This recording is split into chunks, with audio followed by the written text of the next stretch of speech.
An eventful but quite a difficult Friday to get your head around as we began the Mexican Grand Prix weekend, complicated by Pirelli wanting to do a lot of 2025 tyre testing in FP2 and by some substantial red flag periods as well. In the second session, which was the beginning of the Pirelli tyre test, the big Pirelli tyre test on the test tyres, George Russell, having done one quick lap and then had a radio message to say that Lewis has just done another quick lap out of that first set of tyres, was going very, very hard through the quick S's, lost control of the Merc and damaged the car sufficiently badly for it not to be usable for the rest of the session. And George himself was a little bit shaken up. Very big impact, no damage in terms of injury, but George a little bit shaken but walking back to the garage at the end of the session. It looks like he just lost it. The car looked to be bouncing quite a lot of cars bouncing through the high-speed S's there. It looks quite dodgy, a lot of sparks from under the car as he began to lose it. But also on the marshal's notes, just before he went off, there was mention of the track surface losing grip just there. It didn't say precisely why, whether it was oil, whether it was something else, but the track in that sector had suddenly lost grip as well just before George went off. So yeah, not a good day for Mercedes in that sense, although George was very, very quick and fastest of all in FP1. We'll get onto that in a minute. So before we get into the detail of who drove what, because a lot of the rookies were out in FP1 as well, let's have a look at the overall results of FP2. The test tyres that Pirelli brought were definitely quicker, or seemed to be quicker. Maybe the track was faster as well, but definitely quicker than the soft tyre had been in the one-lap runs in FP1. Stick with me here. A lot of toing and froing between the two sessions. So let's have a look at the results of FP2. Carlos Sainz, who was also very quick, P2 in FP1, quickest of all in FP2. Really, really good job. 17.699, as you can see there. Oscar Piastri, not very happy with the car, with the McLaren in the first session in the morning, but they improved the car a lot in the afternoon, or the car was much better on the 2025 Pirellis, one or the other. And McLaren, almost uniquely amongst all the teams now, a lot of upgrades in terms of cooling for Mexico, for the brakes and for the engine. But in terms of upgrades, McLaren continuing to work on the performance of their car, even though it is super quick already. They've got a new floor here in Mexico, which they describe as heavily revised with geometry changes in all areas for increased aero load across all conditions. Wow. All the other teams should be so lucky to be able to be as confident as McLaren about the performance of the new floor. Anyway, in the second session, Oscar Piastri a lot happy with the car on P2, and Lando Norris, who didn't drive in FP1, his place was taken by Pato O'Ward, recovering pretty well from the lack of seat time to be fourth quickest. Yuki Tsunoda very quick in the morning and the afternoon, amazing on the soft tyre and on the hard tyre with the fuel run and on the test tyre in the afternoon for VCARB, very good VCARB Honda. And Kevin Magnussen and Nico Hülkenberg, the usual suspects there, Haas Ferrari, also very quick. But I should say here that Lando did that time on the medium tyre right at the end because he hadn't been out in the first session along with some other drivers, Charles Leclerc, Lewis Hamilton, good examples, Fernando Alonso, another. He was allowed to run the medium tyre just at the end and he went super quick on that. Fernando Alonso also went quicker on that, but Lewis Hamilton didn't find time in it. That time, 18.279, represents his best on the soft 2025 test tyre, which of course isn't being raced this weekend.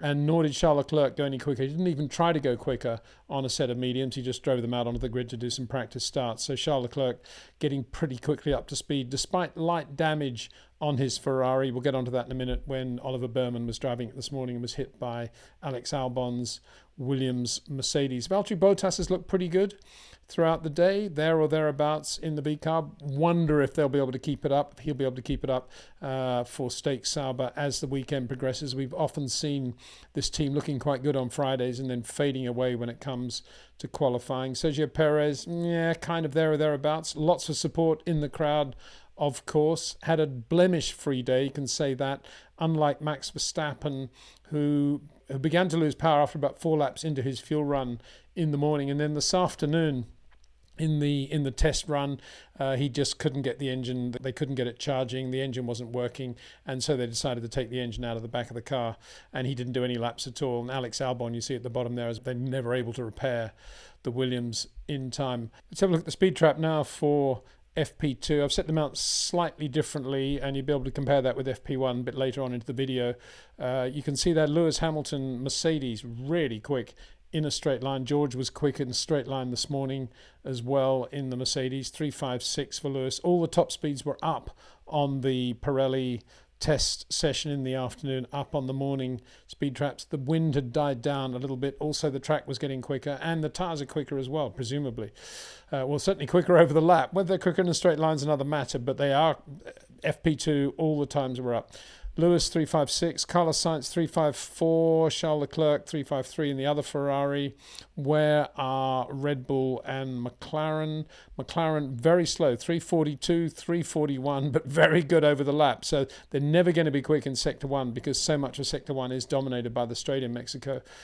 But look at that. 3.42, 3.41. I guess they're going to be maybe taking wing out of the car for tomorrow. If they can do that, equally, they'll be hoping for DRS in the race, I guess. But because they will get blown away in a straight line, certainly off the line as well. If they are that slow, that's what, over 10 kilometers an hour slower than the Ferraris in a straight line. So they're going to have to do something about that. But in terms of the overall lap, it's really working well for them in terms of downforce. On a day when we saw Alex Albon lose the back end, we saw Liam Lawson almost have a massive moment, losing the back end as well. And of course, George Russell having that shunt that I just mentioned. So they're right at the back of the bottom of the list in terms of speed trap times. Red Bull about in the middle. You can see 3.47 there, Sergio Perez, Max Verstappen. Yeah, they'd probably want to be a little bit quicker than that. And they were a little bit quicker than that relative to the opposition. They were about where Ferrari were in the morning, but it looks like they put a bit of downforce on the car for the afternoon. So it was a bit of a complicated Friday in Mexico for a number of reasons. One, the teams are obliged to run rookies, and they tend to do it in Mexico. A lot of rookies having a run there. A bit odd, the choices. I mean, we had the Ferrari driver, Robert Schwartzman, in a Sauber Ferrari, and we had Oliver Behrmann, who's racing for Haas Ferrari next year, in Charles Leclerc's Ferrari.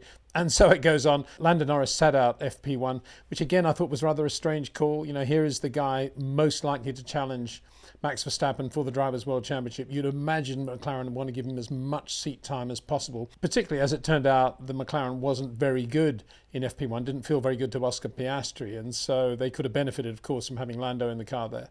So again, you know, if you're going to put anybody to one side, you would imagine it would be Oscar for FP1. No doubt they did it because they're doing it in turns, the drivers take it in turns, and to some extent I suppose it's moot because in the second session, which is extended by 30 minutes now traditionally, so that Pirelli can do a proper test in terms of performance runs and long runs on their 2025 tyres. The drivers who didn't get to drive in FP1, the race drivers who didn't get to drive in FP1, were given an additional 30 minutes to run the race tyres this weekend, whereas the drivers who did perform in FP1 were not allowed to go near the compounds for this weekend. So it's all a bit complicated, quite difficult to read too much into the results. But let's start by having a look at the overall results of FP1. You can see that George Russell was very quick everywhere in a straight line and in all the sectors, looking really good in the Mercedes. I mean, where were they last weekend?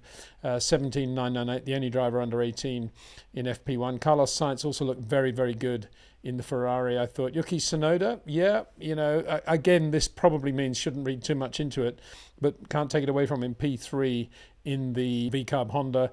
And Max Verstappen, 18.8, didn't get a great lap in on the soft tyres. There's just one lap on the soft tyres doing these times. Max then was the first driver to start doing full tank runs, fuel runs anyway, long runs, but stopped prematurely because he felt there was something wrong with the power unit. So we'll see what happens there. Watch this space. Nico Hülkenberg, Oscar Piastri, who said the McLaren felt pretty terrible throughout the session. Esteban Ocon looking quite good. Again, rather strange that he should be in that car and they didn't give some more seat time to Jack Doohan, who was just in the garage. He's the full race driver for Alpine next year, but anyway, they're doing what they're doing. Sergio Perez looked quite good for a while and was not too bad on full tanks either. But the session was notable for quite a big shunt to Alex Albon, who you see down the back of the list there. He didn't get out on soft tyres, who was on a very quick lap. He was P3 at the time and came across Oliver Behrmann, who was on the side of the track. You could argue he should have been on the inside rather than the outside, but it is the S's there, so you can't go weaving all over the place if you are going slowly. And and Albon would have had sight of him as he was coming out of turn 6 anyway, going into the S's.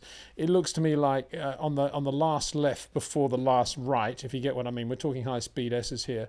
Alex just asked a little bit too much of the car. The back end got away from him, and then because Behrman was then in his eye line and obviously making the corner a little bit shorter, he gave it a little bit more steering, a little bit too aggressively, and lost the back end, and then overcorrected, and then in the overcorrect hit Behrman's left front on the Ferrari, and then that shot the Williams off into quite a big high-speed impact into the Tech Pro barriers, which stopped practice for quite a long time. With the red flags, obviously. So the Charles Leclerc Ferrari was damaged. We wouldn't have impressed Charles too much. The stewards in the end, I think, came to the conclusion that it was a driving error from Alex Albon, because neither driver got any sort of penalty or reprimand. And as I say, when he got out of the car, Albon the gestures suggested that he thought Behrman was in the way. As I say, I'm not sure where else Behrman could have been. And it was quite interesting, I thought, when Robert Schwartzman came around. He was the first on the scene he was driving the Sauber Ferrari, as I say. And there's obviously no love lost between him and Behrman, because he immediately said, Behrman's caused a big shunt or something like that. And it's just like, whoa, wait and see what happened there before you make that sort of comment. Anyway, speaking of the rookies, let's have a look at how they performed. Obviously, we're not going to have Oliver Behrman in there because he didn't get a lap in on the soft tyres. But that's in the order of their performance, really. The difference between the rookie and the regular driver in the other car. Felipe Drugovich was in Fernando Alonso's Aston Martin, 0.21 slower than Lance Stroll. I suppose you've got to take into account who the other driver is, because it's one thing to have Lance Stroll to beat. It's another thing to have, say, Oscar Piastri to beat. So, a pretty good job by Felipe Drugovich. I was a little bit surprised by his corner entries. Looked a little bit wider than I remember him. It's so long since I've seen him in a car, and he's been in a car, really, I guess. It just shows that, if you don't get seat time, that starts to go away from you a little bit. Anyway, it was a good lap. Full credit to him. Really rate Drugovich. But I still can't see what future he's going to have at Aston Martin. He needs to get out of that deal if he's going to become a race driver. OWA is not Owasa, the Japanese driver. It's Pato Award, the IndyCar driver under contract to McLaren. And again, I was a little bit surprised by that. I'm not surprised in a way. I mean, I'm sure Zach's a big fan. And they ran Alex Palou, I think, at this test last year. But I would have thought, given Toyota's interest again in Formula One and their association now with Haas Ferrari, I would have thought it would have been a good moment to have given Ryo Hirakawa, the Japanese driver they have under contract, a run, if only just to sort of reminding Toyota that McLaren has still got to deal with them as well, because further down the road they might well want to have a Toyota engine deal. Anyway, they didn't. They put Pato Award in the car. And again, not quite sure where that fits in terms of his future in Formula One, or any future he might have in Formula One. But he looked pretty good. He drove very well, I thought. 0.3 slower than Oscar Piastri, the named Oscar Piastri, who wasn't very happy with the car. I don't think he was out there doing a really quick lap, flat-out lap, in a car that he didn't feel particularly comfortable with. He's been around long enough in Formula One to be doing that sort of thing. But for Pato Award to be only 0.3 away on soft tyres, only get one lap, bit of pressure on them, pretty good performance, actually. And then Robert Schwartzman, 0.8 slower than Valtteri Bottas in the Sauber Ferrari, and the slowest of the lot, actually. And that's partly reflects the speed of George Russell. And I guess partly reflects also the shunt he had at Monza when they put him out on soft tyres right at the beginning of FP1 and he crashed at the Parabolica. This time, all the rookies went out a little bit later than the regular drivers. And Antonelli, 1.2 seconds off the George Russell pace on that morning in Mexico was quite a quick car. So, a bit of an odd performance. Lewis Hamilton in the garage watching all that, of course. Let's have a look at the speed trap, because that's quite significant in Mexico. Well, it's very significant in Mexico because it's all about how the teams generate efficient downforce in very thin air when there's a lot of drag on the car. So Mercedes at the moment seem to be doing a very good job. But let's have a look. I've listed them in terms of the speeds now, and you can see the sort of bulk of the field is around the 343, 342 mark.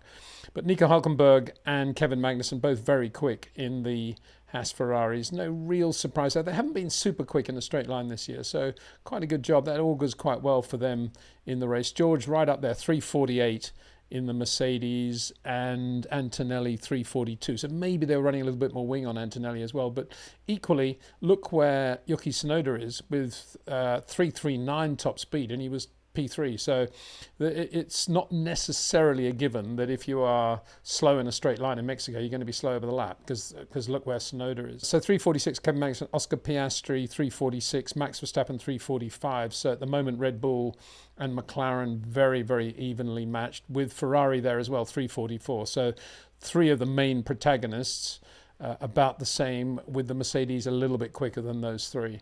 And then you can see bunched together some of the other speeds as well. And as I say, Max Verstappen was the first to put fuel in the car and get out and do some long runs, but it was a short run for Max because of that power unit problem. But these were the key long runs of FP1, and we'll talk about FP2 in a second. But George Russell did a good run. I mean, very quick on soft tyres and pretty good on the long run as well. But if you look at the list there, the only two in the 22s comfortably were Max and Carlos Sainz. So Carlos Sainz in the Ferrari looking very good. Not quite sure, obviously, how much fuel he had in compared with Mercedes, but on the assumption that they had more or less the same, maybe a bit less, a shorter run, obviously.